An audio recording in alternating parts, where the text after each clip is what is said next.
Class 10th इस video के अंदर हम करेंगे प्रोबेबिलिटी चैप्टर के इंपॉर्टेंट क्वेश्चंस। तो पहला क्वेश्चन देखते हैं। When a die is thrown the probability of getting an odd number less than 3 is. अगर एक लूडो जिससे हम खेलते हैं उसका डाइस फेंका जाए, जैसे ये है, तो उसके अंदर हमें बताना है कि ऑड नंबर जो कि 3 से छोटा हो उसके आने की प्रोबेबिलिटी क्या होगी। तो इसके अंदर कितने नंबर होते हैं? टोटल 6, और उसमें से हमें देखना है कि 3 से छोटा ऑड नंबर कौन सा होगा, तो वो 1 होगा बस। तो यहाँ पर आप फॉर्मूला लगा दोगे प्रोबेबिलिटी का। क्या होता है? प्रोबेबिलिटी हमें निकालनी है किसकी? Getting an odd number. Formula क्या होता है अपने पास? फॉर्मूला होता है नंबर ऑफ फेवरेबल आउटकम और अपॉन में total number of outcome. Total number of outcome. तो यहाँ पर टोटल कितने नंबर होते हैं इस डाइस के ऊपर? टोटल नंबर होते हैं 6। 1 2 3 4 5 6। टोटल कितने नंबर हो गए? 6। अब हमें देखना है कि इसके अंदर 3 से छोटा ऑड नंबर कौन सा है। तो 3 से छोटे 2 नंबर होते हैं, या तो 1 या फिर 2। और 2 जो है वो कैसा नंबर है? वो इवन नंबर है। तो कौन सा बचा? बस 1 बचा। तो एक ही नंबर ऐसा है, तो इसकी प्रोबेबिलिटी क्या हो जाएगी? 1/6। समझ गए? अब क्वेश्चन नंबर सेकंड देखो। सेकंड क्वेश्चन में दिया है 1 card is drawn from A well shuffle deck of 52 cards. हमारे पास जो ताश के पत्ते होते हैं उसके अंदर टोटल कितने कार्ड होते हैं? 52। हमें प्रोबेबिलिटी निकालनी है कि वो कार्ड कैसा होना चाहिए? एस। एस मतलब कि इक्का। तो इक्के कितने होते हैं? 4। ठीक है। और सेकंड वाले पार्ट में बताना है कि इक्का ना हो। तो जब इक्का नहीं होगा तो 4 पत्ते नहीं होंगे, बचेंगे कितने? 48 बचेंगे। 4 पत्ते कौन कौन से होते हैं देखो। तो ये 4 पत्ते होते हैं। एक तो ये वाला, ये भी एस है इक्का। एक ये हो गया एस, एक ये वाला हो गया एस, और एक ये वाला हो गया। तो टोटल कितने पत्ते हो गए यहाँ पर? 4। ठीक है। टोटल 4 कार्ड्स होते हैं जो कि एस वाले होते हैं। और फिर एस वाले ना हो तो मतलब कि ये 4 कार्ड्स नहीं होंगे। बाकी के जितने भी बचे वो बाकी के हम लिख देंगे। बाकी के कितने बचेंगे? 52 में से 4 चले जाएंगे तो 48 बचेंगे। इसमें भी ऐसी प्रोबेबिलिटी निकाल देनी है। फिर फॉर्मूला यही लगेगा इसके अंदर भी। तो इसका सॉल्यूशन जब आप करोगे तो यहाँ पर लिखोगे प्रोबेबिलिटी कि कार्ड कैसा होना चाहिए? Getting an S. तो टोटल ये वाला फॉर्मूला जब क्वेश्चन के अंदर सॉल्व कर रहे होगे तो ये फॉर्मूला जरूर लिख देना। ठीक है। फॉर्मूला नहीं लिख रहा हूँ बार बार। टोटल कितने होते हैं? टोटल होते हैं हमारे पास 52, और उसके अंदर एस हैं कितने? 4। इन दोनों को सॉल्व कर लो। 4 के टेबल में आते हैं। 4 1 जा 4, 4 1 जा 4, और 4 3 जा 12। तो कितना आ गया? 1/13। ठीक। सेकंड वाले पार्ट के अंदर हमें प्रोबेबिलिटी बतानी है। Probability of getting not be an ace, मतलब कि इक्का नहीं होना चाहिए। मीन्स ये वाले जो चारों के चारों कार्ड्स हैं, ये चारों कार्ड नहीं होने चाहिए। तो इनके अलावा कौन से कार्ड बचेंगे? जितने भी टोटल 52 कार्ड्स हैं, उन 52 कार्ड्स में से बाकी के पत्ते जो बचे, ये जितने भी बचे हैं, ये सारे के सारे मिलाकर कितने बैठेंगे? ये सारे के सारे बैठेंगे 48। तो यहाँ पर आप लिख दोगे टोटल 52 में से 48 ऐसे हैं जो कि एस नहीं है। इन दोनों को भी कैंसिल कर लेते हैं। 4 के टेबल में ये भी आता है। 4 1 जा 4, और 4 2 जा 8। ऐसे यहाँ पर 4 1 जा 4, और 4 3 जा 12। तो कितना आ गया? 12/13। ठीक है। ये हो गया क्वेश्चन नंबर सेकंड। अब देखते हैं question number third. Question number 3 दिया है if an event that can not occur then its probability is. अगर कोई ऐसी घटना हो जो कि हो ही नहीं सकती तो उसकी प्रोबेबिलिटी क्या होगी? उसकी प्रोबेबिलिटी होगी 0, क्योंकि यहाँ पर कैसा इवेंट बन जाएगा फिर? Impossible event. और ये चीज़ आपने पढ़ी होगी कि जो श्योर इवेंट होता है उसकी प्रोबेबिलिटी हमेशा कितनी होती है? 1, और जो इम्पॉसिबल इवेंट होता है उसकी प्रोबेबिलिटी कितनी होती है? 0। इम्पॉसिबल इवेंट कैसा होता है? जैसे अगर आपसे ये कह दिया जाए कि ये लूडो का डाइस है, इसके ऊपर आपसे ये कह दिया जाए कि इसको फेंका गया और 8 आ गया, तो 8 तो कभी इस पे आ ही नहीं सकता, क्योंकि इसके अंदर टोटली नंबर कितने होते हैं? 6। तो ये कैसा इवेंट हो गया? ये हो गया इम्पॉसिबल इवेंट। और इम्पॉसिबल इवेंट की हमेशा प्रोबेबिलिटी कितनी होती है? 0। ठीक है। ये चीज़ याद रखना। और श्योर इवेंट की भी याद रखना। श्योर इवेंट की कितनी होती है? 1। तो इसके अंदर आप लिख दोगे कि यहाँ पर क्या है? यहाँ पर है इम्पॉसिबल इवेंट, और इम्पॉसिबल इवेंट हैज़ प्रोबेबिलिटी कितनी? 0। प्रोबेबिलिटी 0। तो कौन सा ऑप्शन हो गया? Option number D. Fourth question देखो। तो क्वेश्चन नंबर 4 दिया है in a single throw of a pair of dice. Means हमारे पास अगर ऐसे 2 डाइस हों, पेयर मतलब डाइस का जोड़ा, what is the probability of getting a prime number on each dice. तो अगर हम ऐसा ही एक और फेंक रहे हैं और दोनों के ऊपर कैसा नंबर आ जाए, प्राइम नंबर, ऐसा कितनी बार होगा उसकी प्रोबेबिलिटी बताइए। और उसके बाद कह रहा है कि अगर हम दोनों डाइस के जो भी हमारे पास आउटकम आ रहे हैं उनका टोटल करें, या तो 9 आए या 11 आए, तो ऐसा करने पर किसकी प्रोबेबिलिटी क्या होगी ये बताइए। तो आपको पता होना चाहिए कि जब भी हम दो डाइस फेंकते हैं तो टोटल पॉसिबल आउटकम कितनी होती है, ये ध्यान से समझ लो।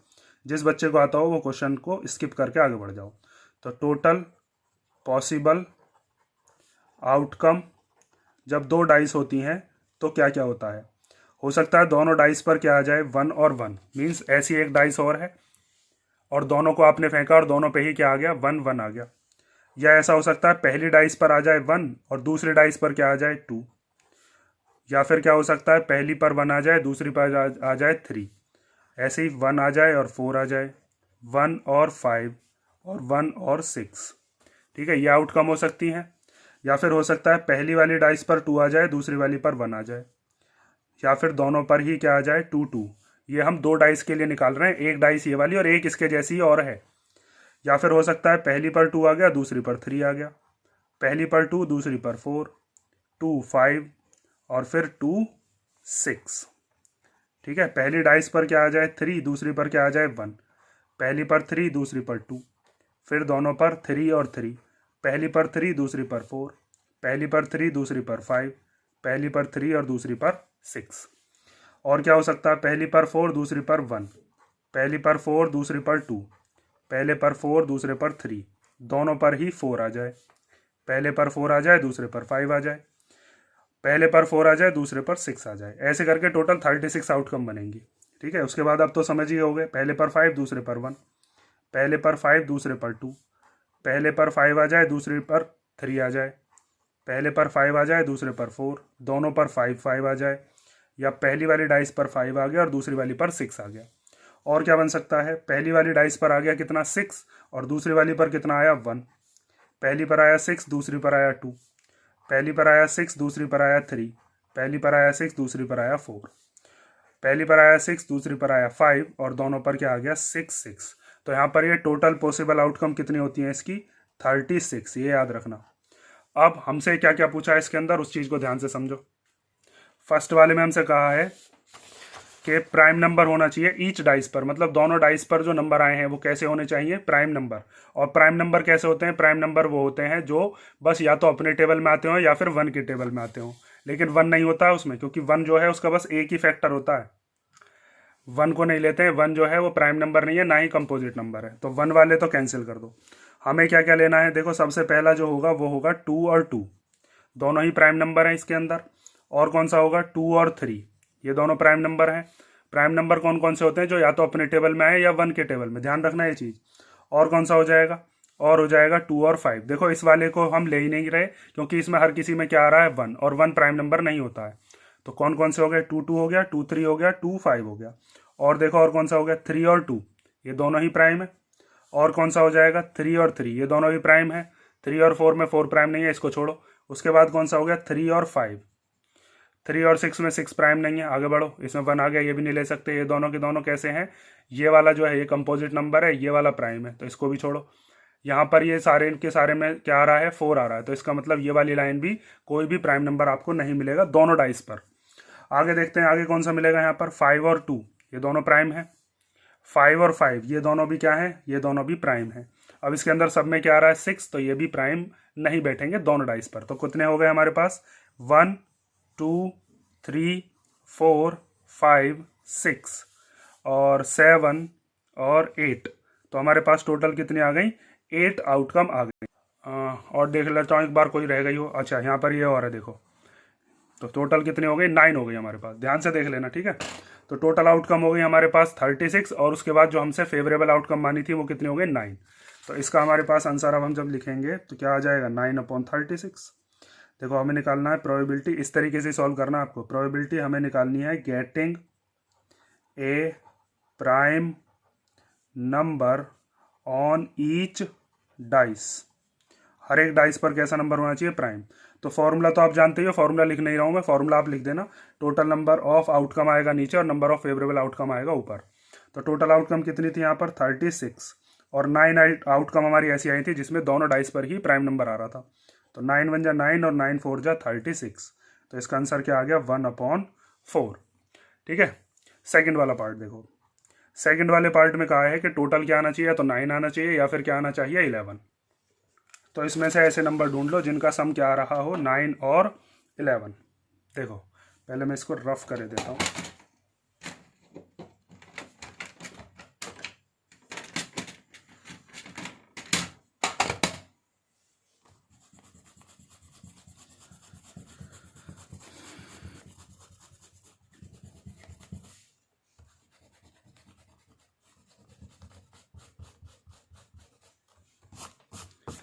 अब देखो इसमें कौन कौन से ऐसे हैं जिनका सम क्या आ जाएगा 9 और 11। तो सबसे पहला तो ये हो गया 3 और 6, इन दोनों का सम करेंगे तो 9 आ जाएगा।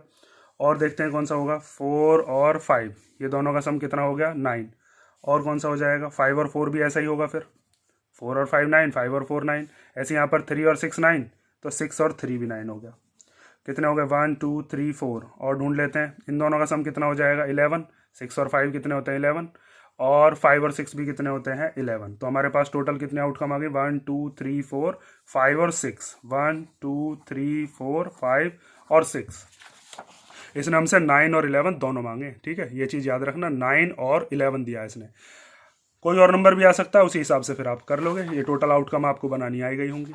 तो इसमें प्रोबेबिलिटी का फॉर्मूला जब आप लगाओगे तो यहाँ पर लिखोगे probability of getting A total of 9 और 11। तो हमारे पास टोटल कितने आउटकम है इसमें 36 होती है टोटल। और हमारे पास कितने नंबर आए थे 6 आई थी ना हमारे पास टोटल आउटकम ऐसी जिसमें 9 और 11 आ रहा था। ये कितनी बैठ रही थी 1 2 3 4 5 6। तो ऊपर क्या आ गया 6। तो 6 1 जा 6 और 6 6 जा 36। तो कितना आ गया आंसर 1/6। ठीक है। क्वेश्चन नंबर 5 देखो। तो क्वेश्चन नंबर 5 दिया है in a family of 3 children, मतलब किसी फैमिली में कितने बच्चे हैं 3। The probability of getting eight least 1 boy. तो प्रोबेबिलिटी बतानी है कम से कम एक क्या होना चाहिए, लड़का होना चाहिए, उसकी प्रोबेबिलिटी क्या होगी। तो पहले इसमें आप टोटल आउटकम बनाओगे कितनी बैठेंगी। तो देखो टोटल आउटकम हम कैसे बनाते हैं, जैसे अगर आपके पास यहाँ पर देखो जब एक डाइस थी, एक डाइस के अंदर टोटल कितनी आउटकम होती है 6, और 2 डाइस होंगी तो कितनी हो जाएगी 6 की पावर 2। 6 की पावर 2 कितनी होती है 6 की पावर 2 होती है 36, इसीलिए टोटल आउटकम कितनी आई थी 36। ऐसे अगर हमारे पास मान लो कॉइन होता है कोई, तो कॉइन के अंदर क्या होता है, अगर एक कॉइन है तो एक कॉइन पर टोटल आउटकम कितनी बैठ सकती है 2। कौन कौन सी, या तो हेड आता है या फिर क्या आता है टेल। वहीं पे अगर 2 कॉइन होंगे तो 2 कॉइन पर क्या हो जाएगा 2 की पावर 2, क्योंकि 2 आउटकम होती है एक कॉइन पर और 2 कॉइन है तो 2 की पावर 2 हो जाएगी। तो टोटल कितने आ जाते हैं फिर 4। ऐसा क्वेश्चन मैं भी कराऊंगा आपको आगे भी। और 3 कॉइन पर क्या होता है, एक कॉइन पर 2 आउटकम होती हैं और 3 कॉइन है तो पावर कितनी हो जाएगी 3। तो 2 की पावर 3 कितना होता है 8। तो ऐसे हम टोटल आउटकम पता लगा लेते हैं। अब इसके अंदर हमसे ये बताया है कि एक फैमिली है, उसके अंदर 3 चिल्ड्रन है और कम से कम क्या होना चाहिए, एक लड़का होना चाहिए। तो हमें पता है कि बच्चा जो पैदा होगा वो या तो लड़का होगा या लड़की होगा। तो जब यहाँ पर 3 बच्चे हैं तो 2 की पावर कितनी हो जाएगी 3। तो 2 की पावर 3 का मतलब क्या है 8। 2 क्यों लिया है नीचे, क्योंकि या तो बॉय होगा या फिर गर्ल होगा। 3 क्यों लिया है, क्योंकि फैमिली के अंदर कितने चिल्ड्रन हैं 3।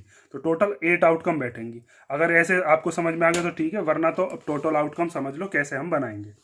तो सबसे पहले हम लिखते हैं ऑल पॉसिबल आउटकम क्या क्या हो सकती हैं, वो लिख लेते हैं। All possible outcomes. ऐसा हो सकता है बी का मतलब है बॉय, ठीक है।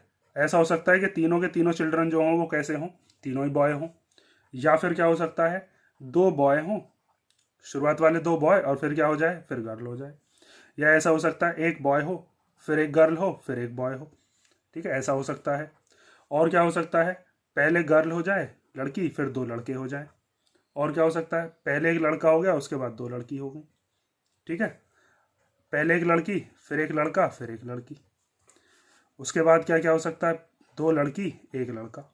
या फिर क्या हो सकता है तीनों की तीनों ही क्या हो जाएं लड़कियां हो जाएं। तो टोटल कितनी आउटकम बैठ गई 1 2 3 4 5 6 7 8। यही टोटल आउटकम बैठ सकती हैं 3 चिल्ड्रन अगर होंगे तो। अब इसके अंदर हमसे बताया है एट लीस्ट 1 बॉय, मतलब कम से कम। एट लीस्ट का मतलब क्या है, ध्यान से समझ लेना। एट लीस्ट का मतलब क्या है, कम से कम, कि कम से कम एक लड़का तो होना ही चाहिए। और अगर एक लड़के से भी ज़्यादा है तो भी कोई दिक्कत नहीं है। ठीक है, कम से कम का मतलब अगर आता है तो कम से कम का मतलब ये है कि एक लड़का तो होना ही चाहिए। अगर एक लड़के से भी ज़्यादा है तो भी कोई प्रॉब्लम नहीं है। इसको आप ऐसे समझ सकते हो कि जैसे अगर आपने मम्मी से 1,000 रुपये मांगे कि मम्मी कम से कम 1,000 रुपये तो आप दे ही दो, कोई चीज़ आपको मान लो खरीद के लानी है, तो कम से कम अगर आप 1,000 रुपये मांगते हो तो इसका मतलब ये है कि कम से कम 1,000 तो हो, उससे ज़्यादा भी हो तो भी कोई दिक्कत नहीं है। तो एटलीस्ट का मतलब आप जब भी आएगा क्वेश्चन तो ये चीज़ समझोगे कि एटलीस्ट वाले में वो वाला तो लेना ही है, जैसे 1 बॉय वाला, उससे ज़्यादा वाला भी आपको लेने हैं। और एटमोस्ट का मतलब क्या है वो हम अभी एक क्वेश्चन के अंदर देखेंगे। ठीक है, पहले एटलीस्ट वाला देखो। तो एटलीस्ट में कौन कौन से हो जाएंगे, ऐसा देखना है जिसके अंदर कम से कम एक लड़का आ रहा हो और एक से ज़्यादा भी लड़के होते हैं तो भी कोई दिक्कत नहीं। तो ये वाला हो जाएगा, इसके अंदर कम से कम एक लड़का तो है ना, ये वाला भी हो जाएगा। इसमें भी कम से कम एक लड़का तो है, 2 हैं बल्कि इसके अंदर, तो इसके अंदर भी 2 हैं, इसके अंदर 2 लड़के हैं, इसके अंदर भी कम से कम एक लड़का है, इसके अंदर भी एक लड़का है और इसके अंदर भी एक लड़का है। तो टोटल कितने हो गए, टोटल हो गए 7। इसके अंदर एक भी लड़का नहीं है क्योंकि तीनों की तीनों ही क्या हो गई हैं, लड़कियां पैदा हुई हैं। ठीक है, तो अब इसके अंदर हमें क्या करना है, हमें लिखना है probability of having at least 1 boy, कम से कम एक लड़का तो होना चाहिए। तो टोटल आउटकम कितनी है यहाँ पर, टोटल है 8, और कम से कम एक लड़का कितने में आ रहा है, 7 में आ रहा है। तो यहाँ पर क्या लिख देंगे, 7। इसमें बच्चा जो गड़बड़ करता है वो यही है कि बस वो कौन सा वाला ले लेता है जिसमें बस एक लड़का आ रहा हो। अगर यहाँ पर आता है एग्जैक्टली, अगर क्वेश्चन में क्या लिखा आता है, एग्जैक्टली एक ही लड़का होना चाहिए, एग्जैक्टली मतलब बस एक ही लड़का हो, तो आप कौन कौन सा लोगे जिसमें बस एक एक बॉय आ रहा है, ये वाला एक बॉय वाला है, ये वाला एक बॉय वाला और ये वाला है। ठीक है, तो हम इन तीनों को लेंगे। लेकिन अगर ऐसा आता है एटलीस्ट वाला तो आप कौन सा लोगे, जिसके अंदर कम से कम एक तो आ ही रहा हो और एक से ज़्यादा वाले हों वो भी लेना। एक से कम वाला तो ले ही नहीं सकते क्योंकि इसमें तो है ही नहीं। ठीक है, समझ गया ना, ये हो गया आपका क्वेश्चन नंबर 5। अब क्वेश्चन नंबर 6 देखो। देखो क्वेश्चन नंबर 6 है कि 3 कॉइन्स आर टॉस्ड टुगेदर, 3 कॉइनों को हमने क्या किया, टॉस किया, और प्रोबेबिलिटी बताइए कि कम से कम क्या आना चाहिए, एक टेल आना चाहिए। अब इसमें एट मोस्ट आ गया, जैसे ऊपर वाला क्वेश्चन जो था इसके अंदर क्या था, इसके अंदर था एट लीस्ट। ठीक है, और इसके अंदर क्या आ गया, एट मोस्ट। एक जैसा ही क्वेश्चन है, बस इसके अंदर कॉइन है, उसके अंदर बच्चे थे। तो इसका सॉल्यूशन देखो, इसके अंदर क्या होगा, सबसे पहले इसके अंदर भी आप निकालोगे ऑल पॉसिबल आउटकम, कि अगर आपके पास 3 सिक्के हों तो इस पर क्या क्या आउटकम आ सकती हैं। देखो, या तो हो सकता है तीनों पे ही क्या आ जाए, हेड। हेड आपको पता ही है कौन सा होता है, ये हो गया हेड, ये हो गया हेड और ये हो गया हेड। तीनों पे ही क्या आ जाए, हेड आ जाए। तो पहले आउटकम क्या हो जाएगी, हेड हेड हेड। या फिर ऐसा हो सकता है 2 पे हेड आ जाए और फिर क्या आ जाए, एक पर टेल आ जाए। जब आपने इसको टॉस किया, 2 पे आ गया हेड, एक पर क्या आ गया, एक पे आ गया टेल। ऐसे करके आपको टोटल कितने आउटकम बनानी है, टोटल बनेंगे इसके अंदर भी 8। क्यों, क्योंकि एक कॉइन के ऊपर कितनी आउटकम हो सकती है, 2 हो सकती है, या तो हेड या फिर टेल। और कितने कॉइन है यहाँ पर, 3, तो 2 की पावर 3, 2 की पावर 3 कितना होता है, 8। तो 8 आउटकम आप इसमें आप बनाओगे। तो उसके बाद 2 हेड और एक टेल के बाद क्या क्या चीज़ बनती है, ध्यान से समझो। पहला हेड हो जाए, फिर टेल हो जाए, फिर हेड हो जाए। पहला टेल फिर 2 हेड हो जाए, पहला हेड फिर 2 टेल हो जाए, देख लेना कोई रिपीट ना हो जाए। फिर उसके बाद 2 टेल और एक हेड। उसके बाद टेल टेल टेल हो जाए, या फिर टेल हेड टेल हो जाए। तो टोटल कितनी हो गई, 1 2 3 4 5 6 7 8। एक जैसी नहीं होनी चाहिए। ठीक है, अब आगे देखो, इसके अंदर हमसे कहा है at most 1 tail. At most का मतलब ज़्यादा से ज़्यादा एक टेल वाला लेना है हमें। एट मोस्ट का मतलब क्या है, एट मोस्ट का मतलब है ज़्यादा से ज़्यादा। जैसे इसके अंदर हमने बताया था कि एट लीस्ट का मतलब क्या है, कम से कम। तो कम से कम का मतलब ये था कि कम से कम एक लड़का तो होना ही चाहिए, अगर उससे ज़्यादा भी होता है तो भी कोई प्रॉब्लम नहीं है। ऐसे ही इसके अंदर अगर आता है एट मोस्ट, तो ज़्यादा से ज़्यादा एक टेल होना चाहिए, और अगर एक टेल से कम भी है तो भी कोई दिक्कत नहीं है। इसके अंदर ज़्यादा से ज़्यादा वाले में कम वाला भी लेना होता है और कम से कम वाले में ज़्यादा भी वाला लेना होता है। इस चीज़ में कन्फ्यूज़ नहीं होना, इस चीज़ को ध्यान से समझ लेना, क्वेश्चन को बार बार सॉल्व करना। देखो, तो इसके अंदर कौन कौन से हो जाएंगे, ज़्यादा से ज़्यादा एक टेल वाला, इसके अंदर बस एक ही टेल है, तो ये हो गया हेड हेड टेल वाला। एक हेड टेल हेड वाला, इसके अंदर भी ज़्यादा से ज़्यादा एक ही टेल है, इसके अंदर भी ज़्यादा से ज़्यादा एक ही टेल है। अब ज़्यादा से ज़्यादा एक टेल वाले हमको लेने थे, तो इसके अंदर ये भी लेंगे, क्योंकि इसके अंदर एक भी टेल नहीं है। तो मैंने अभी आपको बताया कि ज़्यादा से ज़्यादा एक टेल का मतलब क्या है, कि एक टेल हो या फिर एक से कम वाला हो, उसको ले सकते हैं। इनको क्यों नहीं ले सकते, इनको इसलिए नहीं ले सकते क्योंकि इनमें एक से भी ज़्यादा टेल आ रहे हैं। इसके अंदर 2 टेल हैं, इसके अंदर 2, इसके अंदर 3 और इसके अंदर 2। तो इसके अंदर टोटल आउटकम कितनी हो जाएंगी, 4। तो यहाँ पर आप लिख दोगे अब कि probability of getting at most one tail कितना हो जाएगा, टोटल है 4 जो हमें लानी है फेवरेबल, और होती कितनी है टोटल 8। तो इसको कैंसिल करेंगे, 4 1 जा 4 और 4 2 जा 8, तो ये आ गया 1/2। अगर क्वेश्चन में ये पूछा जाता कि एग्जैक्टली वन टेल बताइए, एग्जैक्टली मतलब बिल्कुल एक ही टेल होना चाहिए, तो देखो एक टेल एक तो इसके अंदर आ रहा है, एक तो ये वाला लेते हैं हम, एक टेल इसके अंदर आ रहा है, एक इसको लेते हैं हम और एक इसको लेते। एग्जैक्टली अगर आता तो बस मैं इन तीनों को लेता, लेकिन अगर एटमोस्ट आ रहा तो उससे कम वाला भी लेना पड़ेगा, और अगर एटलीस्ट आ रहा है तो उससे ज़्यादा वाला भी लेना पड़ेगा। ये चीज़ ध्यान से समझ लेना। क्वेश्चन नंबर 7 देखो, तो क्वेश्चन नंबर 7 दिया है the probability that a non leap year has 53 Sundays is. Important question है, ध्यान से समझ लेना। इसमें कह रहा है नॉन लीप ईयर के अंदर 53 संडे होंगे, इसकी प्रोबेबिलिटी बताइए, 4 ऑप्शन बताएं। तो सबसे पहले तो नॉन लीप ईयर क्या होता है? नॉन लीप ईयर होता है वो जिसके अंदर फरवरी होती है 28 डेज की, और उसके अंदर कितने दिन होते हैं 365। आपको पता है ना, ईयर्स जो होते हैं 2 तरीके के होते हैं। नॉन लीप ईयर को ऑर्डिनरी ईयर भी कहते हैं। एक होता है जिसके अंदर 365 डेज होते हैं, और एक होता है जिसके अंदर 366 डेज होते हैं। तो ये वाला तो हो गया नॉन लीप ईयर, और ये वाला हो गया लीप ईयर। ठीक है, और पता कैसे चलता है, जैसे अब चल रहा है आपका 2023, अगर हम इसको 4 से डिवाइड करते हैं और 4 से डिवाइड होने के बाद इसका रिमाइंडर कुछ नहीं बचता है, तो इसका मतलब ये कैसा ईयर हो जाएगा, लीप ईयर। लेकिन अगर इसके अंदर रिमाइंडर बच गया तो ये कैसा होगा, नॉन लीप ईयर। जैसे 2023 नॉन लीप ईयर है, जब आप इसको 4 से डिवाइड करोगे तो 4 5 जा कितना हो जाएगा 20, ऊपर से आपने 2 कैरी उतारा, ना जाने की 0 लगाओगे, उसके बाद 3, उसके बाद 4 के टेबल में कितनी बार आता है 4 5 जा 20, कितना बचा यहाँ पर 3 बच गया। तो इसका मतलब इसके अंदर रिमाइंडर बच रहा है, तो इसका मतलब ये जो हमारा 2023 अब चल रहा है ये कैसा ईयर है, नॉन लीप ईयर है। लीप ईयर कैसा होगा, जैसे अब 2024 आने वाला है, तो 2024 को जब आप 4 से डिवाइड करोगे तो 4 5 जा 20, ऊपर से 2 उतारा, ना जाने की 0 लगेगी, ऊपर से फिर 4 उतार लिया, 2 उतारा था पहले फिर 4, तो 4 6 जा 24। अब यहाँ पर रिमाइंडर कुछ नहीं बचा, तो इसका मतलब 2024 जो होगा वो कैसा ईयर होगा, लीप ईयर होगा। उसके अंदर 366 डेज होंगे, और फरवरी कितने दिन की होगी, उसके अंदर 29 डेज की होगी। ऐसे हम पहचान कर लेते हैं, हर चौथा साल जो होता है वो लीप ईयर ही होता है। तो अब इसके अंदर कह रहा है नॉन लीप ईयर चाहिए इसको, कौन सा 365 डेज वाला, उसके अंदर 53 संडेज आने की क्या प्रोबेबिलिटी है ये बताना है। ये चीज़ समझ के पहले इसको मिटाता हूँ फिर देखो नॉन लीप ईयर के अंदर कितने डेज होते हैं, पहले तो ये लिख देता हूं मैं। नॉन लीप ईयर के अंदर होते हैं हैज कितने दिन 365 डेज। ठीक है, अब 365 डेज होते हैं, तो एक साल के अंदर हफ्ते कितने होते हैं, 365 को अगर मैं किससे डिवाइड करूं, 7 से। 7 से क्यों कर रहे हैं, क्योंकि हमें किस में चेंज करना है, वीक में चेंज कर रहे हैं हम इसको। तो 7 5 जा कितना हो जाएगा 35, बचा कितना 1, ऊपर से 5 कैरी उतार लिया, तो 7 2 जा कितना हो जाएगा 14, कितना बचा यहाँ पर 1। अब इस चीज़ को अब ध्यान से समझो, ये जो 52 है, 52 क्या हो गया, 52 तो हो गए वीक्स, और एक दिन एक्स्ट्रा बच गया। 52 वीक्स के अंदर कौन कौन से दिन होंगे, जैसे अगर ये 52 वीक्स हैं तो 52 वीक्स के अंदर संडे भी आ रहा होगा, मंडे भी आ रहा होगा, ट्यूसडे भी आएगा, वेडनेसडे भी आएगा, थर्सडे भी आएगा, फ्राइडे भी आएगा और सैटरडे भी आएगा। इसका मतलब ये जो 52 वीक्स हैं इसके अंदर 52 संडे तो आने ही है। बात बची बस ये जो एक्स्ट्रा दिन बचा, भाई 52 की अगर आप 7 में मल्टीप्लीकेशन करते हो तो 52 7 जा कितना होगा 364 हो जाएगा।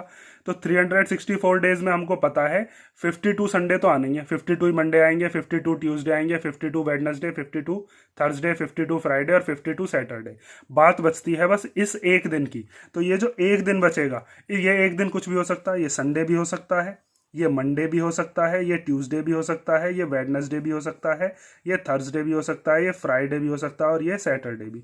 तो मेन फोकस हमारा किस पे रहेगा, 1 पे, क्योंकि इस 52 वीक्स के अंदर 52 संडे तो होंगे, हमें बताना 53 संडे होने की क्या प्रोबेबिलिटी है। तो बस ये अकेला दिन बचा है, इस अकेले दिन के बारे में पता करना है। तो अब कितने दिन हो सकते हैं टोटल, 7 पॉसिबल आउटकम हो सकती हैं, और उसमें से संडे कितनी बार आ सकता है, संडे एक बार आ सकता है। तो हमारी प्रोबेबिलिटी क्या हो जाएगी 1/7। ठीक है, समझ गए। अब इसको देखो ध्यान से, अब यहाँ पर आप लिख सकते हो, ठीक है। डायरेक्ट अगर ऑप्शन वाला आता है तो 1/7 लगा देना, लेकिन अगर सॉल्व करने के लिए आता है तो जैसे मैं सॉल्व कर रहा हूँ ऐसे सॉल्व करना है आपको। इसके अंदर नंबर ऑफ वीक्स कितने हो जाएंगे, नंबर ऑफ वीक्स हो जाएंगे 52 वीक्स। ठीक है, अब नंबर ऑफ डेज लेफ्ट कितने बचे, नंबर ऑफ डेज लेफ्ट, एक दिन बचेगा, 1 डे। ठीक है, जो यहाँ पर रिमाइंडर में आया, एक दिन बच गया, क्योंकि 52 वीक्स के अंदर क्या होगा, 52 इंटू 7 करेंगे तो कितने दिन बैठेंगे, 364, एक दिन बचा अब। तो वो एक दिन क्या हो सकता है, एक दिन संडे भी हो सकता है, Monday, Tuesday, Wednesday, Thursday, Friday, Saturday. ठीक है, कुछ भी हो सकता है। तो इसका मतलब हमें जो प्रोबेबिलिटी निकालनी है वो बस अब इस एक दिन के बारे में हमें निकालनी है कि हमें पास non leap year has 53 Sundays. 52 Sunday तो होंगे ही होंगे, उनके बारे में तो बात ही नहीं करनी, क्योंकि 52 वीक्स के अंदर हर एक दिन आएगा ही, Sunday, Monday, Tuesday, Wednesday, Thursday, Friday, Saturday, सब कुछ। एक दिन के बारे में पता करना है तो वो एक दिन संडे भी हो सकता है, मंडे भी हो सकता है, टोटल 7 में से कोई सा भी दिन हो सकता है, हमें संडे का बताना है। यहाँ पर अगर मंडे आता तो भी यही लिखते 1/7। यहाँ पर कोई भी दिन दे सकता है वो, तो वो कोई सा भी दिन बैठ सकता है, 1/7 हो गया, इसका ऑप्शन डी। क्वेश्चन नंबर 8 देखो। क्वेश्चन नंबर 8 दिया है, what is the probability that a leap year has 52 Monday. इसके अंदर हमें बताना है कि लीप ईयर के अंदर 52 मंडे होने की क्या प्रोबेबिलिटी होगी, इन चारों में से बताइए।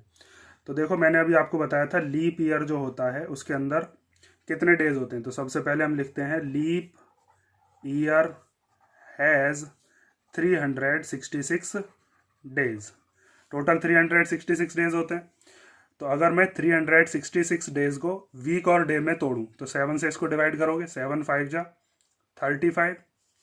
उसके बाद इसमें से इसको माइनस करेंगे तो 1, ऊपर से 6 उतारते हैं तो 7 2 जा कितना हो जाएगा, 14, बचा कितना 2।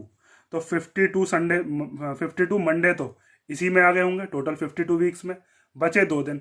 तो ये 2 दिन जो है ना, इनके अंदर मंडे नहीं आना चाहिए, क्योंकि 52 मंडे की प्रोबेबिलिटी हमें बतानी है और वो तो इसी के अंदर आ गए होंगे। बाकी के जो 2 दिन है ना, वो बस ऐसे दिन होने चाहिए जिसके अंदर क्या नहीं आए, मंडे नहीं आए।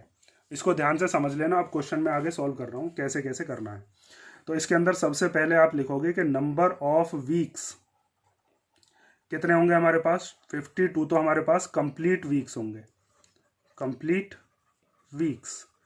और कितने डेज लेफ्ट बचेंगे, नंबर ऑफ डेज लेफ्ट, कितने बचे, 2 दिन बचे। जैसे ऊपर कितने बचे थे, यहाँ पर 1 दिन बचा था। तो अब हमारे पास ये जो 2 दिन है ये कौन कौन से हो सकते हैं, हो सकता है पहला वाला जो दिन है वो क्या हो, जो बचा हुआ है संडे, और दूसरा वाला क्या हो जाए, मंडे, ये 2 दिन बचे हों। ठीक है, या फिर क्या हो सकता है, ऐसा हो सकता है कि मंडे हो पहला और फिर क्या हो, ट्यूसडे, ये 2 दिन बच गए हों। भाई 52 की जब आप 7 में मल्टीप्लीकेशन करोगे तो कितना आएगा, 364 तो चले गए, 364 बचे कितने, 2 दिन। उन 2 दिन के बारे में बात चल रही है अब यहाँ पर। तो मंडे और ट्यूसडे हो सकते हैं वो दोनों दिन, और क्या हो सकता है, ट्यूसडे और वेडनेसडे हो सकता है, वेडनेसडे और थर्सडे हो सकता है, थर्सडे और फ्राइडे हो सकता है, और फ्राइडे और सैटरडे हो सकता है, और उसके बाद लास्ट सैटरडे और संडे हो सकता है। ये टोटल पॉसिबल आउटकम हो सकती है उन 2 दिन की, या तो ये वाले दोनों दिन बचे होंगे या ये वाले दोनों दिन बचे होंगे, Tuesday Wednesday, Wednesday Thursday, Thursday Friday, Friday Saturday, Saturday Sunday, ये सारे के सारे दिन बचे हुए होंगे। अब हमें बस ऐसे दिन चाहिए जिसके अंदर मंडे ना आ रहा हो, क्योंकि देखो इसके अंदर हमसे जो प्रोबेबिलिटी पूछी है ना वो 52 मंडे की पूछी है, तो वो 52 मंडे तो उसमें ही चले गए ना, जो टोटल हमारे पास 52 कंप्लीट वीक थे। अब ये 2 दिन जो हैं ये कौन कौन से होने चाहिए, ये वो होने चाहिए जिसके अंदर मंडे ना आ रहा हो। तो हमें ये वाले दोनों नहीं लेने हैं, समझ में आई बात। हमें ये वाले दोनों दिन चल जाएंगे, ये वाले दोनों चल जाएंगे, ये भी फ्राइडे सैटरडे भी, सैटरडे संडे भी। और ये वाले दोनों क्यों नहीं लेने हैं, क्योंकि अगर इन दोनों को भी हम लेंगे तो इन दोनों में ही मंडे आ रहा होगा, और हमारे 52 मंडे तो पहले ही आ चुके। 364 डेज के अंदर जो हमारे पास 52 वीक्स आए थे ना, उस 52 वीक्स के अंदर ही 52 मंडे होंगे, 52 संडे होंगे, 52 वेडनेसडे होंगे, सारे दिन बैठेंगे 52 बार। तो हमें ये दोनों दिन नहीं लेने हैं। ठीक है, तो टोटल कितनी आउटकम है यहाँ पर, 1 2 3 4 5 6 7, और उसमें से ये वाली दोनों आउटकम नहीं लेनी है। तो कौन कौन सी लेनी है हमें, 1 2 3 4 5, क्योंकि इनके अंदर मंडे नहीं है। ठीक है, तो ध्यान से आप समझ लो, इसके अंदर आपको लिखना क्या है, यहाँ पर आप लिखोगे probability that a leap year has 52 Mondays equal to, total कितने दिन है, 7, और इसमें से हमें कौन कौन से दिन लेने हैं, एक ये वाला, एक ये 3 4 और 5, नॉट मंडे वाले हमने लेने, ठीक है। ये वाले क्यों नहीं लिए, क्योंकि मैंने पहले ही बता दिया कि हमें वो वाले लेने जिसके अंदर मंडे नहीं आ रहा, क्योंकि 52 मंडे तो पहले ही आ चुके हैं हमारे इन 364 डेज के जो 52 वीक्स बैठ रहे थे उनमें। क्वेश्चन नंबर 9 देखो चलो अब। तो क्वेश्चन नंबर 9 दिया है, the probability of selecting A rotten Apple randomly from A heap of 900 apples is 0.18। कुछ एप्पल्स हैं हमारे पास और उनके अंदर हमें ये बताया है कि जो सड़े हुए एप्पल्स हैं, मीन्स जो बेकार हो चुके हैं, ऐसे कितने सेब हैं वो तो हमें बताने, और उनकी प्रोबेबिलिटी कितनी है 0.18, और टोटल कितने एप्पल्स हैं, टोटल एप्पल्स हैं 900। तो उसमें से ये बताइए 900 एप्पल्स में से कितने एप्पल्स ऐसे हैं जो कि सड़ चुके हैं या बेकार हो चुके हैं। टोटल एप्पल्स ये हैं और सड़े हुए की जो प्रोबेबिलिटी है वो हमें दे रखी है।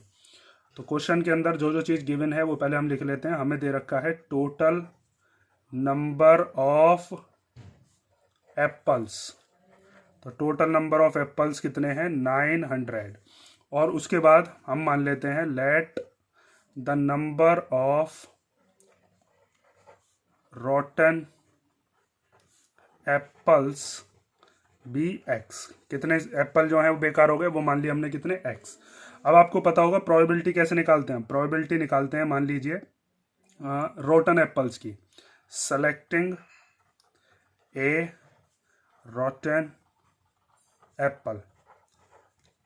तो उसके लिए हम क्या करेंगे, ऊपर की तरफ तो हम लिखते हैं जो भी फेवरेबल आउटकम होती है, नीचे की तरफ क्या लिखते हैं टोटल आउटकम। तो यहाँ पर हम क्या लिख देंगे, टोटल आउटकम की जगह पर टोटल नंबर ऑफ एप्पल्स कितने हैं, टोटल नंबर ऑफ एप्पल्स, और ऊपर लिख देंगे हम नंबर ऑफ रोटन एप्पल्स, मतलब कितने सेब ऐसे हैं जो कि बेकार हो चुके हैं। तो इन तीन चीज़ों में से हमारे पास दो चीज़ तो हैं। प्रोबेबिलिटी देखो इसने क्वेश्चन में खुद बता दी कितनी है 0.18। नंबर ऑफ रोटन एप्पल्स हमें निकालने हैं, तो नंबर ऑफ रोटन एप्पल्स हम यहाँ पर लिख देंगे, और टोटल एप्पल्स कितने हैं, टोटल एप्पल्स हमें बता रखे हैं 900। इस 900 को इधर भेज दो, हमारे पास नंबर ऑफ रोटन एप्पल्स आ जाएगा। तो 0.18 multiply 900 equal to number of rotten apples, जो कि आपने कितने माने थे एक्स, ठीक है। यहाँ पर एक्स चाहो तो लिख लो, वैसे इसकी ज़रूरत नहीं थी जब हम यहाँ पर पूरा ही लिख रहे हैं नंबर ऑफ रोटन एप्पल्स। आगे देखो, पॉइंट हटाकर 2 जीरो आ गए तो 2 जीरो से 2 जीरो कट गए। अब 89 का कितना होता है 162 equal to number of rotten apples. Means total 900 apples जो थे उसमें से कितने एप्पल्स ऐसे हैं जो सड़ गए या खराब हो गए 162। और अगर आपसे ये पूछा जाता है ये कितने एप्पल्स हैं जो सही हैं, तो 900 में से माइनस कर देना, ठीक है, इतना तो दिमाग लगा लेना। क्वेश्चन नंबर 10 देखो। तो क्वेश्चन नंबर 10 दिया है, 2 different dice are toss together, find the probability of getting a doublet, और सेकंड में बताया of getting a sum 10 of the numbers on the 2 dice. अगर 2 डाइस फेंकी जाती हैं तो डबलेट आने की मीन्स ऐसे नंबर जो कि दोनों डाइस पर सेम हो, उनकी प्रोबेबिलिटी क्या होगी ये बताइए। और दोनों डाइस पर जो नंबर आए हैं उनका सम अगर 10 लाना है तो उसकी प्रोबेबिलिटी कितनी होगी ये बताइए। तो क्वेश्चन नंबर फर्स्ट देखते हैं पहले हम, 10 का फर्स्ट। इसके अंदर हमें प्रोबेबिलिटी निकालनी है किसकी, गेटिंग ए डबलेट, ठीक है। तो उसके लिए आपको फॉर्मूला लगाना होगा number of favourable outcome upon total number of outcome, ठीक है। फॉर्मूला याद रखना है, ये फॉर्मूला जरूर लिख के आना एग्जाम के अंदर। अगर ऑप्शन वाला आता है तो कोई दिक्कत नहीं है, लेकिन आपको ये अगर पूरा सॉल्व करने के लिए आता है तो आप ऐसे ही लिख कर आओगे। उसके बाद इसके अंदर हम जो फेवरेबल आउटकम है वो निकाल लेते हैं पहले। तो फेवरेबल आउटकम कौन कौन सी होंगी, फेवरेबल आउटकम देखो मैंने अभी आपको बताया था, जब भी हमारे पास टोटल आउटकम होती है 36 2 डाइस को फेंकने पर, तो इसके अंदर हमें देखने डबलेट कौन कौन से होते हैं, मीन्स दोनों के दोनों जुड़वा भाई होने चाहिए। तो वो कौन कौन से होंगे, दोनों डाइस पर सेम नंबर, या तो 1 1 आएगा, दोनों डाइस पर सेम नंबर 2 2 आएगा, या दोनों पर 3 3, दोनों पर 4 4, 5 5 और 6 6। तो टोटल कितने नंबर हो गए 6 हो गए, और होते कितने हैं वैसे टोटल आउटकम 36। तो फेवरेबल आउटकम में आप क्या क्या लिख सकते हो 1 1, 2 2, 3 3, 4 4, ये डबलेट है सब, ये 5 5 और यहाँ पर 6 6। अब इसके अंदर फेवरेबल आउटकम की जगह पर क्या आ जाएगा 6, क्योंकि टोटल कितने आउटकम हो गए यहाँ पर फेवरेबल 6, और टोटल नंबर ऑफ आउटकम कितनी होती हैं, टोटल होती हैं 36। अभी मैंने आपको बताया था यहाँ पर कितनी होती हैं टोटल, ये कितनी है 36।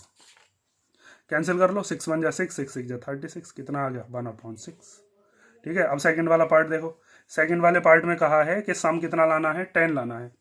तो इसकी पहले फेवरेबल आउटकम लिख लेते हैं। फेवरेबल आउटकम क्या होंगी, हमें सम 10 लाने के लिए देखना है कौन कौन से नंबर बैठ रहे हैं जिनका सम क्या आ रहा है 10। तो देखो, एक तो ये है 4 और 6 का सम कितना आएगा 10, 5 और 5 का सम भी कितना आएगा 10, और 6 और 4 का सम भी कितना आएगा 10। तो ये तीन ऐसी हैं जिसमें सम कितना बैठ रहा है 10, और किसी में भी 10 सम नहीं बैठेगा। तो फेवरेबल आउटकम यहाँ पर आप लिख लोगे कौन कौन सी हो गई।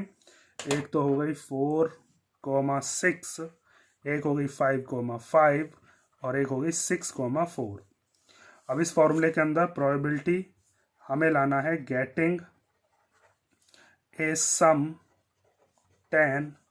ठीक है, पूरा लिखना आपको, ये पूरा का पूरा जो दे रखा है मैंने बस इतना ही लिख दिया, फॉर्मूला ये है ही। तो टोटल आउटकम क्या होती है 36, और हैं कितनी है टोटल 3, 1 2 3, जिनका सम 10 आ रहा है। इसको कैंसिल कर लो, 3 1 जा 3, और 3 से कितने बार कट गया 12 बार। तो कितना आ गया अपना आंसर 1/12। क्वेश्चन नंबर 11 देखो। तो क्वेश्चन नंबर 11 दिया है, a game consist of tossing a coin 3 times and noting the outcome each time. मतलब एक गेम खेला जा रहा है जिसके अंदर ये बताया है कि कॉइन को 3 बार उछाला जाता है। एक कॉइन है, उसको 3 बार उछाल रहे हैं, और जो जो भी आउटकम आ रही है उनको हम नोट करते जा रहे हैं, मतलब लिखते जा रहे हैं। If getting the same result in all the tosses is a success, means अगर हमने उस कॉइन को उछाला और 3 बार उछालने पर तीनों बार सेम ही रिजल्ट आया, मीन्स या तो तीनों बार हेड आ जाए या तीनों बार टेल आ जाए, तो हमारी सक्सेस हो जाएगी, मीन्स हम गेम को जीत जाएंगे। Find probability of losing the game, तो गेम को हारने की प्रोबेबिलिटी क्या होगी।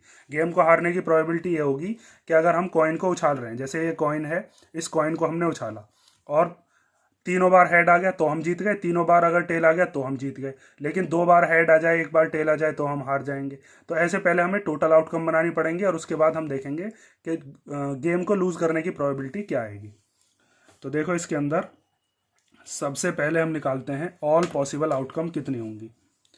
ऑल पॉसिबल आउटकम, ठीक। तो इसके अंदर क्या क्या आउटकम हो सकती है। मान लीजिए कॉइन हमने उछाला और कॉइन पर तीनों बार ही क्या आ गया, हेड आ गया।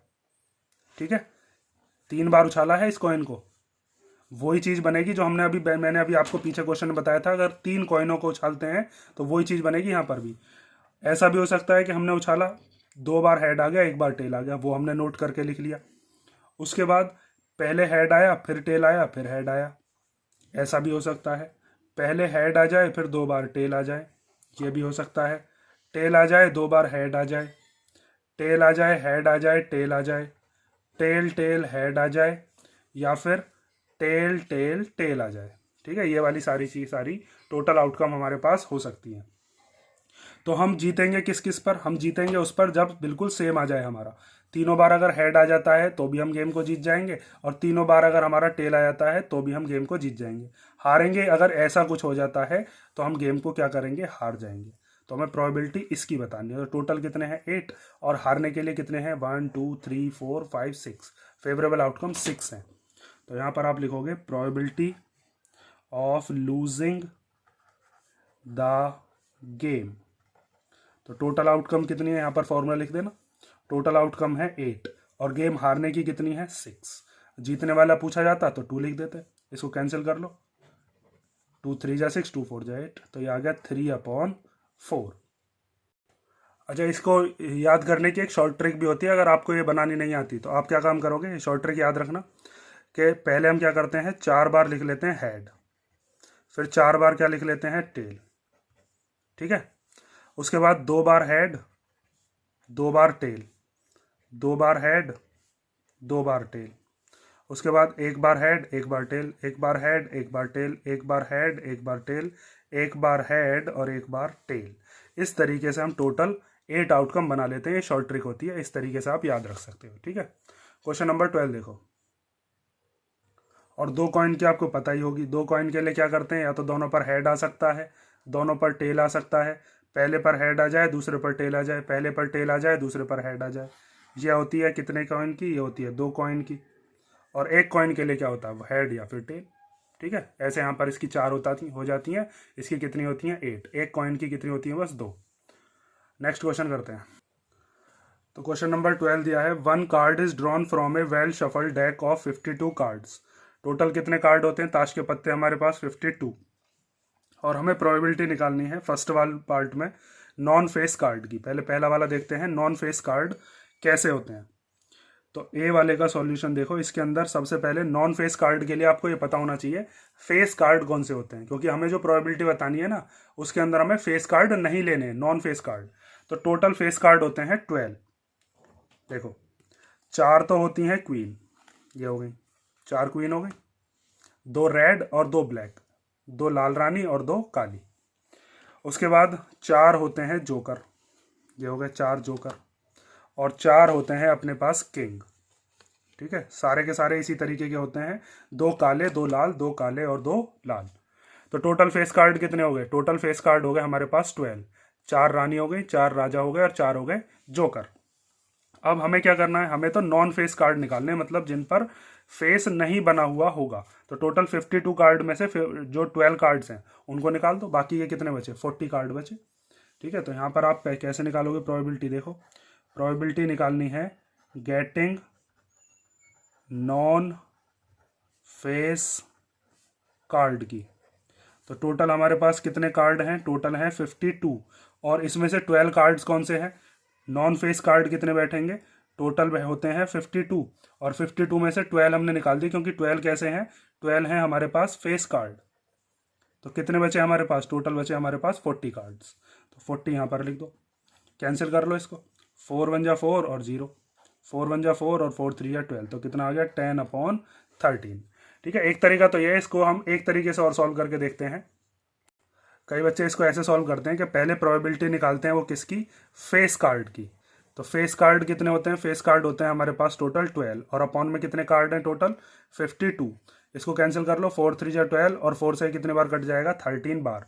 अब हमें निकालनी है प्रोबेबिलिटी नॉन फेस कार्ड की, नॉन फेस कार्ड।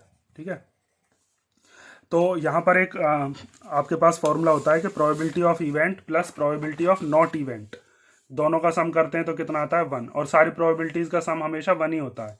किसी भी इवेंट के बारे में अगर हम बात कर रहे हैं तो उसकी सारी की सारी प्रोबेबिलिटीज़ का सम 1। तो यहाँ पर अगर इवेंट हमारा है ये वाला फेस कार्ड, तो ये वाला कौन सा हो जाएगा? Not event. या फिर अगर ये वाला इवेंट है तो ये नॉट इवेंट। तो दोनों का सम कितना होता है? 1। तो आप ये लिख सकते हो probability of non face card plus probability of face card equal to कितना होता है? 1। और फेस कार्ड वाली आपको पता है कितनी है? 3/13। और ये वाली आपको निकालनी है नॉन फेस कार्ड वाली। तो ये 3/13 को आप किधर भेज दोगे? इधर माइनस में चला जाएगा, इधर 3/13। तो 13 की 1 में मल्टीप्लाई करेंगे तो 13 माइनस 3/13।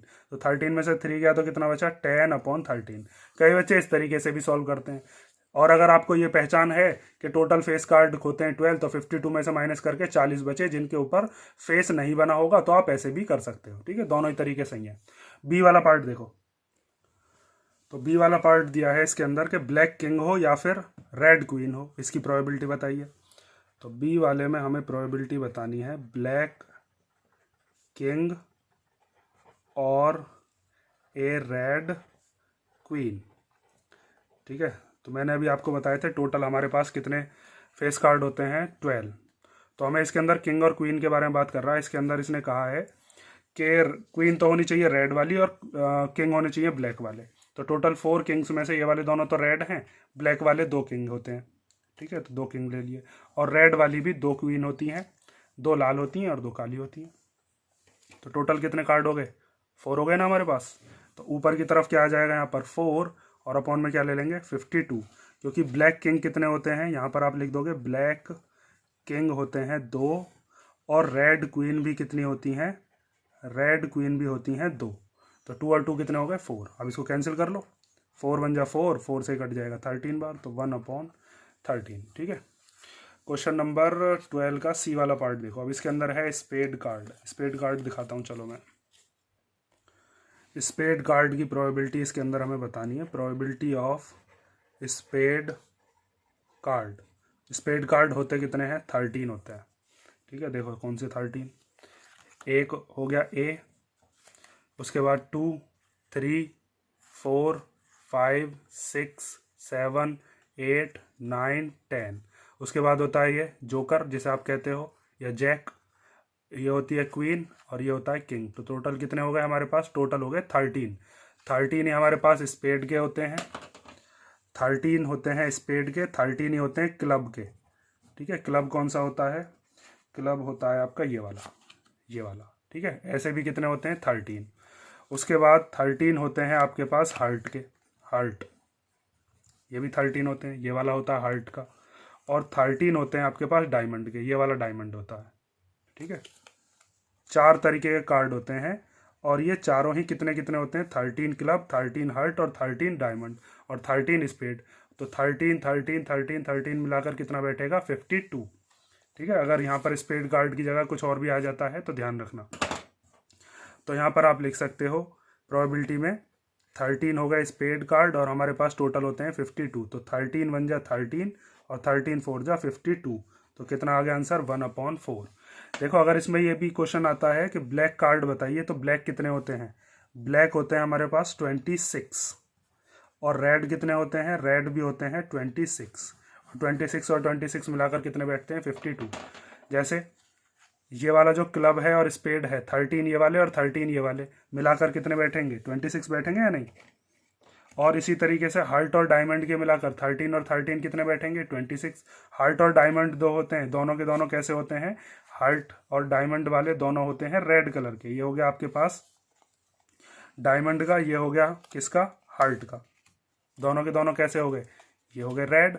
और ब्लैक वाले कैसे होते हैं? ब्लैक वाले भी 13 13 ही होते हैं। ठीक है, ये मैंने आपको अभी दिखाया था, ये देखो। ठीक है, 13 ब्लैक और 13 रेड, ऐसे भी 13 मिलेंगे, ऐसे भी 13, ऐसे 13, ऐसे 13, टोटल मिलाकर 52। क्वेश्चन नंबर 13 देखते हैं, चलो अब इसी बात पे। तो क्वेश्चन नंबर 13 दिया है, at the kitty party some ladies decided to play the tambola game, they have a box with 90 cards. किसी पार्टी के अंदर कुछ लेडीज डिसाइड करती हैं कि उन्हें एक गेम खेलना है, और उस गेम के अंदर उन्होंने क्या किया है? एक बॉक्स के अंदर 90 कार्ड्स रखे हैं। A box contain cards number 1 to 90, और हर एक कार्ड के ऊपर नंबर लिखा हुआ है, 1 से लेकर 90 तक नंबर लिखे हुए हैं। मीन्स टोटल 90 कार्ड है। एक कार्ड पर लिखा हुआ है 1, एक पर लिखा हुआ है 2, एक पर 3, ऐसे करके टोटल कितने कार्ड है? 90। और हर एक पर अपना अलग अलग नंबर है, किसी एक पर 1, एक पर 2, एक पर 3, एक पर 4, ऐसे करके 90 तक नंबर लिखे हुए हैं। A card is drawn at random from the box, और बिना देखे रैंडमली एक कार्ड उसमें से निकाल लिया गया। Find the probability that the selected card bear a 2 digit number. हमें प्रोबेबिलिटी बतानी है कि वो जो कार्ड निकला होगा उसके ऊपर कैसा नंबर होगा? 2 डिजिट का नंबर। और सेकंड वाले में बताया है कि ऐसा नंबर होगा जो कि परफेक्ट स्क्वायर हो। तो पहले फर्स्ट वाला क्वेश्चन देखते हैं। फर्स्ट वाले क्वेश्चन के अंदर हमें ये पता है कि टोटल जो नंबर लिखे हुए हैं वो कौन कौन से हैं? 1 2, एक कार्ड पर 3 लिखा होगा, एक पर 4, एक पर 5, ऐसे करके कहाँ तक लिखे हुए होंगे नंबर? 90 तक। इसमें से 2 डिजिट के नंबर कितने? हमसे 2 डिजिट के नंबर पूछे ना, तो 2 डिजिट के नंबर कौन कौन से होते हैं? नंबर ऑफ 2 डिजिट नंबर कितने होंगे? तो इस चीज़ को ध्यान से समझो। देखो टोटल हमारे पास 90 नंबर हैं, जैसे 1 2 3 4 5 6 7 8 और 9। ये सारे के सारे नंबर तो ऐसे हैं जिनके अंदर कितने डिजिट आ रही हैं? बस 1 डिजिट, एक डिजिट से मिलकर बने ये। लेकिन इसके बाद के जितने भी नंबर हैं 10 11 12 13 एंड सॉन, कहाँ तक चलना है? ये 90 तक। ये जितने भी नंबर होंगे हर किसी के अंदर कितने नंबर आ रहे होंगे? 2 डिजिट आ रही होंगी। जितने भी नंबर हैं हर किसी के अंदर 2 डिजिट। जैसे यहाँ पर 12 1 और 2 से मिलकर बना है, 13 1 और 3 से मिलकर बना है। तो हमें ये वाले नंबर नहीं लेने, क्योंकि हमसे कौन से नंबर पूछे हैं? 2 डिजिट के नंबर पूछे हैं। तो ये 9 नंबर, मतलब 1 2 3 4 5 6 7 8 9। तो टोटल कितने नंबर बचेंगे? टोटल 90 नंबर थे, ये 9 नंबर एक डिजिट के हैं, तो ये हमें लेने ही नहीं है। कितने नंबर बचेंगे? 81। इसको मिटाओ पहले, चलो। टोटल नंबर बचेंगे 2 डिजिट वाले 90 - 9 = 81। और हमें क्या करना है? अब इसमें प्रोबेबिलिटी बतानी है किसकी? 2 डिजिट नंबर की। 2 डिजिट नंबर।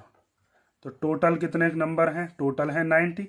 क्योंकि नीचे की तरफ क्या आता है, नीचे की तरफ आता है हमेशा नंबर ऑफ टोटल आउटकम, जो भी टोटल आउटकम होती है ऊपर वो नीचे डिनोमिनेटर में। और न्यूमरेटर में क्या आता है, न्यूमरेटर में आता है जो भी फेवरेबल आउटकम है, कितनी है 81। इनको कैंसिल कर लो तो 9 9 जा 81 और 9 10 जा 90, तो कितना हो गया 9/10। उसके बाद सेकंड क्वेश्चन में हमसे कहा है कि परफेक्ट स्क्वायर नंबर होने चाहिए। तो परफेक्ट स्क्वायर कौन से होते हैं, जैसे पहला परफेक्ट स्क्वायर होता है 1, 1 का स्क्वायर 1 ही होता है। फिर 2 का स्क्वायर कितना होता है 4, इनके बीच में जो नंबर है ना 2 और 3 वो किसी के स्क्वायर नहीं होते। उसके बाद 9, ये 3 का स्क्वायर होता है। 16, ये 4 का स्क्वायर। फिर 25, 5 का स्क्वायर। 36, ये 6 का स्क्वायर होता है। उसके बाद 49, ये 7 का। 64, 8 का। और फिर उसके बाद 81, ये 9 का। 10 का ले नहीं सकते क्योंकि 100 हो जाएगा, और उस पर जो कार्ड है वही बस कितने हैं 90 कार्ड्स हैं। तो हमारे पास टोटल कितने नंबर हो गए, देखो ये 1 का स्क्वायर, ये 2 का स्क्वायर, ये 3 का स्क्वायर, ये 4 का, ये 5 का, 6 का, 7 का, 8 का और 9 का। ये सब परफेक्ट स्क्वायर हैं और इनके बीच में जो डिजिट आ रही होंगी वो किसी के स्क्वायर नहीं होते, परफेक्ट स्क्वायर नहीं होते। ठीक है, तो हमें प्रोबेबिलिटी बतानी है किसकी, परफेक्ट स्क्वायर नंबर।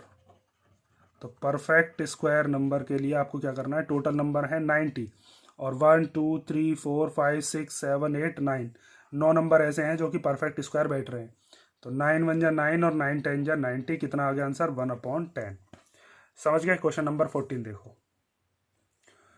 तो क्वेश्चन नंबर 14 दिया है, 2 friends are playing a game with a die, one of them throws a die twice. दो बच्चे हैं और दोस्त हैं वो आपस में, वो एक गेम खेल रहे हैं किसके साथ, ये जो लूडो का डाई होता है इसके साथ। ठीक है, one of them throw a dice twice, find the probability. अब एक बच्चा क्या काम करता है, इस डाइस को 2 बार फेंकता है और 2 बार फेंकने के बाद जो जो आउटकम आती है उनको वो नोट करता रहता होगा। जैसे इसको एक बार फेंका उसने, कितना आ गया 6 आ गया मान लो। फिर दोबारा उसने फेंका, कितना आ गया 5, तो उसने क्या आउटकम लिख दी वहां पर 6,5 लिख दिया। तो एक डाइस को 2 बार फेंके, या फिर दोनों हाथ के अंदर, इस वाले हाथ के अंदर, इस वाले हाथ के अंदर, दोनों के अंदर डाइस ले लो और उनको फेंको। तो दोनों पे जैसे इस पे भी 4 आ गया और दूसरे पे ही 4 आ गया, तो 4 4 लिख दिया जाएगा। तो एक डाइस को 2 बार फेंका जाए या 2 डाइस को हाथ में लेकर साइमल्टेनियसली ऐसे फेंका जाए, हमेशा टोटल आउटकम कितनी रहेंगी 36। ये चीज याद रखना। क्वेश्चन में अगर ये दिया जाता है कि डाइस को 2 बार फेंका गया है तो भी 36 आउटकम, और 2 डाइस ले रखी है और उनको फेंक रहे हैं हम ऐसे करके, तो भी टोटल आउटकम कितनी बैठेंगी 36। अब उसके बाद प्रोबेबिलिटी किसकी पूछी है, 5 will come up at least once, मतलब 5 आना चाहिए, कम से कम एक बार तो आना ही चाहिए जो भी हमारे पास आउटकम है। तो यहाँ पर एट लीस्ट है, तो मैंने आपको बताया था एट लीस्ट का मतलब क्या होता है, कम से कम एक बार तो होना चाहिए। एट लीस्ट का मतलब क्या है, कम से कम, कम से कम एक बार तो 5 होना ही चाहिए। अगर एक से ज़्यादा बार भी आ जाता है तो भी कोई दिक्कत नहीं है। जैसे कम से कम एक 5 इसके पास है, इसके पास है 2 3 4, और देखो इसके पास 2 बार है, तो ये भी आपको लेना पड़ेगा क्योंकि कम से कम एक बार तो है ना इसके पास। एक से ज़्यादा बार आ रहा है तो वो तो बोनस है, लेकिन कम से कम एक बार तो है ही। ये वाला हो गया, और ये सारे के सारे हो गए। तो टोटल कितना हो गया 1 2 3 4 5 6 7 8 9 10 11। टोटल कितनी हो गई हमारे पास 11 आउटकम ऐसी हो गई जिनमें कम से कम एक बार 5 तो है ही, और बल्कि एक तो ऐसा भी है जिसमें 2 बार है, लेकिन हमें वो भी लेना होगा। तो सॉल्यूशन आप कैसे लिखोगे वो चीज़ ध्यान से समझ लो। सबसे पहले आपको वो आउटकम लेनी है जिसमें कम से कम एक बार तो 5 आ ही रहा है। तो यहाँ पर हम लिखते हैं फेवरेबल आउटकम। कौन कौन सी होंगी फेवरेबल आउटकम होंगी, एक तो हो गया 1 5, एक हो गया 2 5, एक हो गया 3 5, एक हो गया 4 5, उसके बाद एक हो गया 5 1, 5 2, 5 3, 5 4, 5 5, और कौन सा हो गया 5 6, और फिर 6,5। तो टोटल कितने हो गए 11, 1 2 3 4 5 6 7 8 9 10 11। तो अब आपको प्रोबेबिलिटी निकालनी है कि 5 will come up at least once. तो उसके लिए टोटल आउटकम कितनी होती है 36, और यहाँ पर फेवरेबल आउटकम कितनी है 11, तो 11/36 हो गया। ये हो गया फर्स्ट वाला पार्ट। अब देखते हैं सेकंड वाला। सेकंड वाले में कह रहा है 5 will not come up either time, मतलब कोई से भी टाइम पर, ना पहले वाले में ना दूसरे वाले में, कोई से में भी 5 नहीं आना चाहिए। तो जितने बचे वो सारे के सारे ऐसे हैं जिनमें एक बार भी 5 नहीं है। भाई हमने सारे के सारे ये जो नंबर लिए हैं इन सब में 5 आ रहा है, इधर वाले जितने भी नंबर हैं इन सब में 5 आ रहा है। इसके अलावा जितने भी बचे वो सारे के सारे ऐसे हैं जिनमें एक बार भी 5 नहीं है, इनमें भी नहीं है, ना इनमें है, ना इनमें, ना इनमें, ना इनमें, ना इनमें। तो टोटल कितने बचे अब, ये 25 बचे।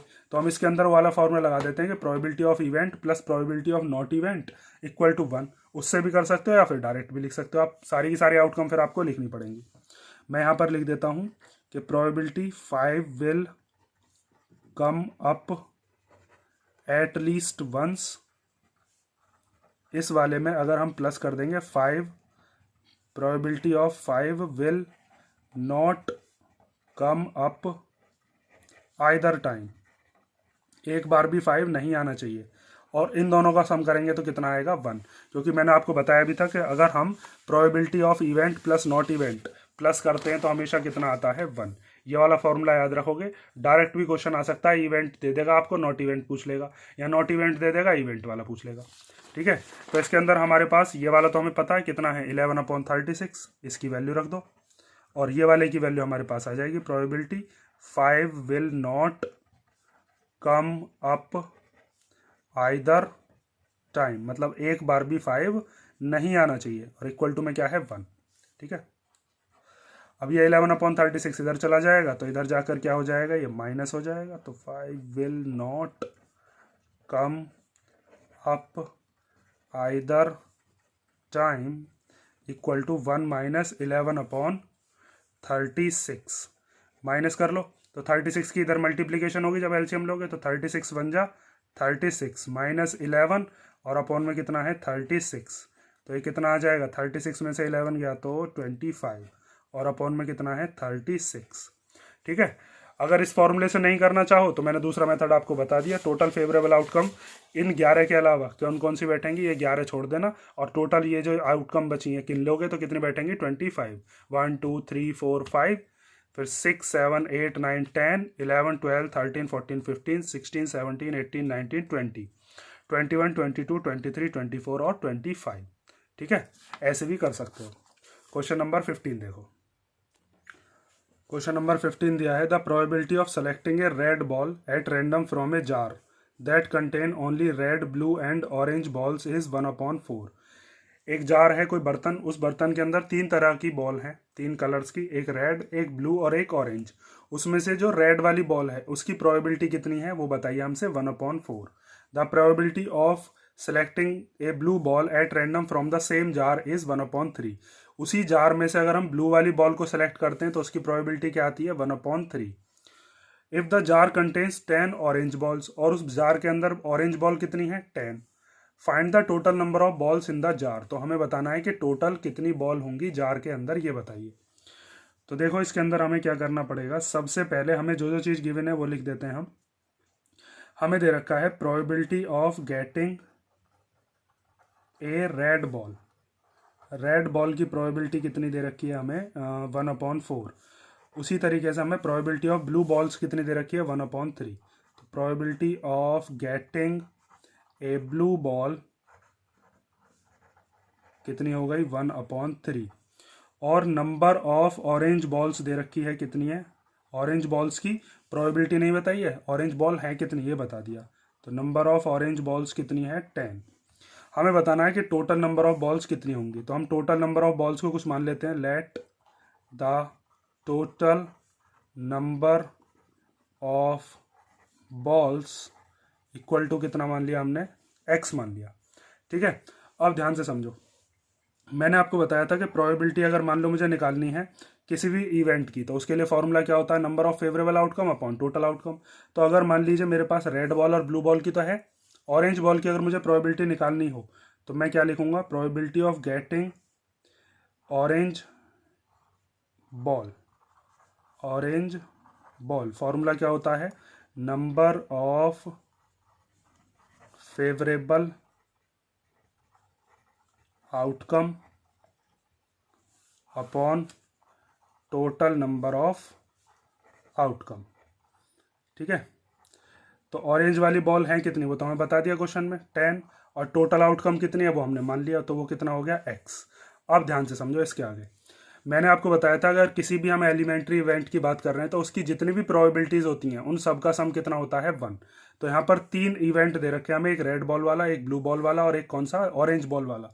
अगर इनका हम सम करेंगे तो कितना आएगा 1। देखो यहाँ पर ये बता रखा है मैंने, sum of all the probabilities of all elementary elements is 1। तो यहाँ पर आपको क्या करना है, probability of getting a red ball, getting a red ball, इसमें प्लस कर देंगे probability of getting a blue ball, और फिर इसमें प्लस कर देंगे probability of getting a orange ball, और सबका सम हम करेंगे तो कितना आएगा, सबका सम आएगा 1। ठीक है, तो अब रेड वाली जो बॉल है उसकी प्रोबेबिलिटी कितनी है हमारे पास 1/4, ब्लू वाली की कितनी है 1/3, और जो ऑरेंज वाली है उसकी कितनी है 10/x, और इक्वल टू में क्या हो गया 1। अब इसको सॉल्व कर लेंगे बस। जो हमारे पास x वाला है उसको एक तरफ छोड़ दो और ये दोनों जो डिजिट हैं इनको इधर ले जाओ। तो 10/x इधर ही छोड़ दिया, ये हो गया 1 - 1/4 - 1/3, इसके नीचे 1 मान लो और इसका आप क्या ले लो LCM। तो ये हो जाएगा 10/x इक्वल टू, तीनों का एलसीएम लेंगे तो कितना आएगा 12 आ जाएगा। ठीक है, 1 के टेबल में 12 कितनी बार आता है 12 बार, तो 12 बन जाए 12। 4 के टेबल में कितनी बार आता है 12 3 बार, तो यहाँ पर आ गया 3 बन जाए 3 होते हैं ना। 3 के टेबल में 12 कितनी बार आता है 4 बार, तो 4 बन जाए 4। एलसीएम लेना तो आता होगा।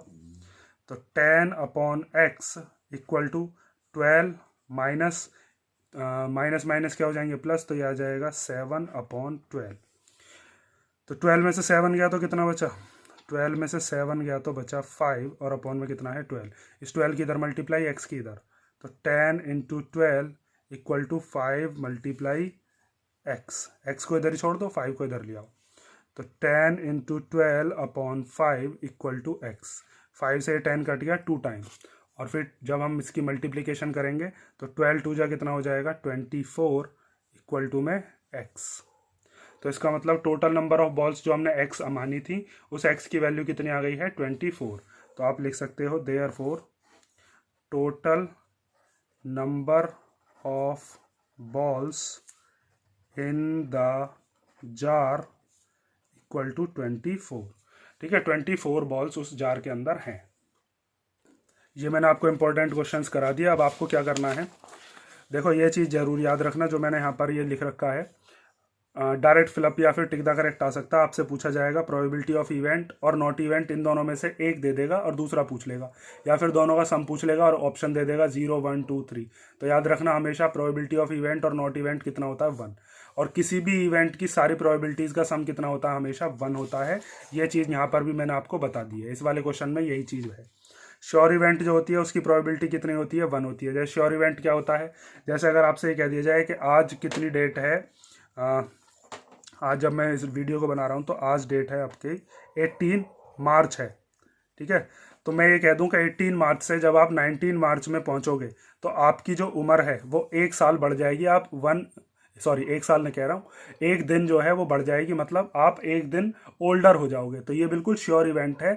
ऐसा कोई भी इंसान नहीं है जिसकी उम्र 1 दिन नहीं बढ़ेगी 18 मार्च से 19 मार्च के बीच में। तो ये क्या हो गया, बिल्कुल श्योर इवेंट हो गया। इम्पॉसिबल इवेंट क्या होता है, इम्पॉसिबल इवेंट इस तरीके से होता है जैसे कोई कहने लगे कि ना जी मैं तो 1 दिन घट जाऊंगा, तो ये तो चीज़ बिल्कुल इम्पॉसिबल है। या फिर ये कह दिया जाए कि ये जो लूडो का डाइस है, इस लूडो के डाइस पर 8 आएगा 10 आएगा, अगर आपने इसको ऐसे करके टॉस किया तो क्या आ सकता है इस पे 1 2 3 4 5 6 यही आ सकते हैं बस। तो इम्पॉसिबल इवेंट ऐसे होते हैं और उनका हमेशा प्रोबेबिलिटी कितनी होती है 0 होती है। श्योर इवेंट की कितनी 1। उसके बाद अगर आता है कि प्रोबेबिलिटी जो है वो किस किस के बीच में लाई करती है, हमेशा 0 से 1 के बीच में ही आती है प्रोबेबिलिटी किसी भी नंबर की। अगर हम निकालते हैं ना तो 0 से छोटी होगी, माइनस की कभी नहीं होगी, और ना ही 1 से कभी भी बड़ी होगी किसी भी नंबर की प्रोबेबिलिटी। मैंने जितने भी क्वेश्चंस निकाले, जैसे यहाँ पर 1/4 है, जब इसको सॉल्व करोगे ना 0 से 1 के बीच का बैठेगा। जैसे यहाँ पर ये 1/3 है, ये भी कितना बैठेगा 1 से 3 के बीच का ही बैठेगा। जितने भी क्वेश्चन मैं यहाँ पर आपको कराए हैं, जैसे यहाँ पर 9/10 है, 1/10 है, ये सारे के सारे जितने भी नंबर हैं ये सभी कैसे हैं, ये सभी 0 से 1 के बीच के हैं। ये 10/13, 1/13, 1/4, ये चीज़ याद रखना कि हमेशा प्रोबेबिलिटी 0 से 1 के बीच की होती है। ठीक है, और 0 और 1 भी हो सकती है। यहाँ पर मैंने लिखा है इंक्लूडिंग 0 और 1, और 0 और 1 कब होगी, वो केस ये वाले हैं दोनों, श्योर इवेंट पे 1 और इम्पॉसिबल इवेंट पे 0। ठीक है, इसी के साथ ही आपका प्रोबेबिलिटी लास्ट चैप्टर था, ये मैंने आपका कंप्लीट करा दिया। ये सब कर लो, इंपॉर्टेंट क्वेश्चन है आपके। और किसी में अगर कोई डाउट हो तो कमेंट कर देना।